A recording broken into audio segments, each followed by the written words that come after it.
मोहतरम जनाब सदर Lahore high court bar association, उनकी कैबिनेट, तमाम अकाबरीन और ये मेरे दिलेर भाई और बहन जो इस हाउस में मौजूद हैं, मैं आपकी अजमत को सलाम पेश करती हूँ कि जो इस वक्त सिविल मिलिट्री मार्शल लॉ के खिलाफ डट के खड़े हैं। पूरे मुल्क के अंदर हर डिसेंट की आवाज को खामोश करवाया जा रहा है। कभी वो शर्मनाक किस्म का जो एक कानून 2 दिन पहले पास हुआ जिसका नाम पीसफुल असेंबली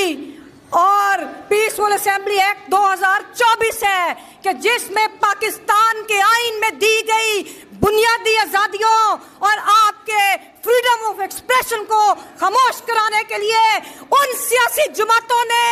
जो 40 साल से इस मुल्क के अंदर हुक्मरानी करती रही, जिन्होंने अपने कारकुनों की लाशों का, उनकी कुर्बानियों का सौदा करते हुए इस किस्म का शर्मनाक कानून पास किया कि जो पाकिस्तान के अंदर जमहूरी जद्दोजहद के ऊपर कदगन लगाता है। मैं आपको सलाम पेश करती हूं कि आज आपकी जो जद्दोजहद है वो इस एक्सटेंशन माफिया फौज पे नजर डाले तो उधर एक एक्सटेंशन माफिया है। आप पार्लियामेंट के अंदर नजर डालें तो जो हुकूमत वोटों की बजाय बूटों से मुंतखब हुई है, जो हुकूमत एक दिन नहीं चल सकती, एक एक्सटेंशन माफिया उस हुकूमत में है और उसको सपोर्ट करने के लिए आपकी बार के चंद गद्दार हैं कि जिन्होंने पहले बार के वकार का सौदा किया, जिन्होंने वकला को कमजोर किया,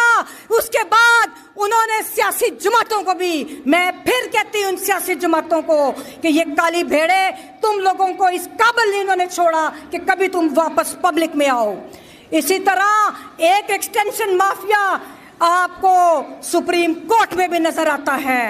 ये वो एक्सटेंशन माफिया है जिसकी सरबराही जस्टिस फैज ईसा कर रहे हैं। और आप ये देखें कि क्या ये विशियस सर्कल है, क्या ये तमाशा लगा हुआ है मुल्क के अंदर कि पहले इनकी हुकूमत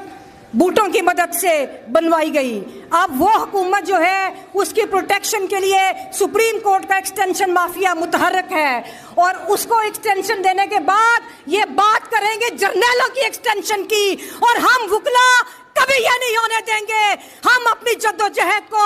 और मजबूती से जारी रखेंगे। और इनको ये भी शर्म नहीं आती कि बांग्लादेश के अंदर जो हुआ, मैं आपको एक और साजिश बताती हूँ इनकी कि इन्होंने उधर से तवज्जो हटाने के लिए, इन्होंने पाकिस्तानी अवाम की तवज्जो हटाने के लिए बहुत सारी ऐसी चीज़ें की। मीडिया पे पाबंदी लगी कि बांग्लादेश का नाम नहीं लेना, लेकिन इनको ये खबर नहीं कि जो सलूक ये सोहरवर्दी से लेकर आज तक जो ये मुंतखब वज़ीर आज़म के साथ करते रहे, जिस तरह आज पाकिस्तान के मकबूल तरीन कायद को इन्होंने पाबंदे सलासल किया हुआ है, जिस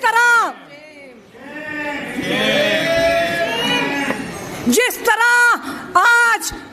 एक मिलिट्री ट्रायल की बात हो रही है। मैं इस बात पे बिल्कुल ट्रायल करें अपने जर्नैलों का। आपने फैज हमीद को पकड़ा, आप जनरल बाजवा को भी पकड़े, आप बाकी जर्नैलों को भी पकड़े, आप सबका करें एहतसाब, लेकिन मिलिट्री कोर्ट के अंदर हम सिविलियंस का ट्रायल नहीं होने देंगे। मिलिट्री कोर्ट के अंदर किसी सिविलियन का ट्रायल नहीं होगा। मिलिट्री कोर्ट के अंदर साबिक वजीर आजम इमरान खान का ट्रायल हम नहीं होने देंगे। इन्होंने कोई सबक नहीं सीखा। हुसैन शहीद सोहरवर्दी के साथ जो किया,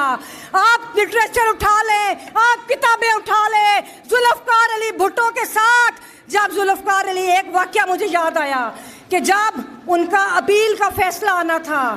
तो उससे पहले आपकी इस्टेब्लिशमेंट ने किताबों में लिखा है कि उन्होंने तैयारी की हुई थी कि अगर अपील का फैसला भुट्टो के हक में आया तो हम भुट्टो को रिलीज नहीं होने देंगे। और आज 40 साल के बाद, 50 साल के बाद आज ये फिर वही कर रहे हैं।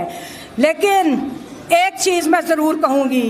कि जो सलूक तुमने पाकिस्तान के साथ किया, जो तुमने बंगाल में किया, आज जो तुम बलूचिस्तान में कर रहे हो, जहां पे मस्कशुदा लाशों के अंबार लगे हैं, जो तुम लोग KPK में कर रहे हो, कि जिस तरह दहशतगर्दी को परवान चढ़ा के वहाँ के बुनियादी इंसानी हकूक को गज़ब किया गया, जिस तरह हमारे पंजाब में सियासी जद्दोजहद का रास्ता रोका जा रहा है, जिस तरह पाकिस्तान के वकला के ऊपर क्रैक डाउन किया गया, जिस तरह पाकिस्तान के वकला को तकसीम कर रहे हो, अदालतों को तकसीम कर रहे हो, आइन के अंदर दिए गए बुनियादी इंसानी हकूक को सलब कर रहे हो, लेकिन एक चीज़ आज मुख्तलिफ ज़रूर है, और वो क्या है? वो है पाकिस्तान के नौजवानों की नफरत। तुम उस नफरत को नहीं समझ सके, जो नफरत आज पाकिस्तान का एक एक शहरी, जो पाकिस्तान का एक एक वकील, जो पाकिस्तान का एक एक जमहूरियत पसंद इस सिस्टम से नफरत करता है।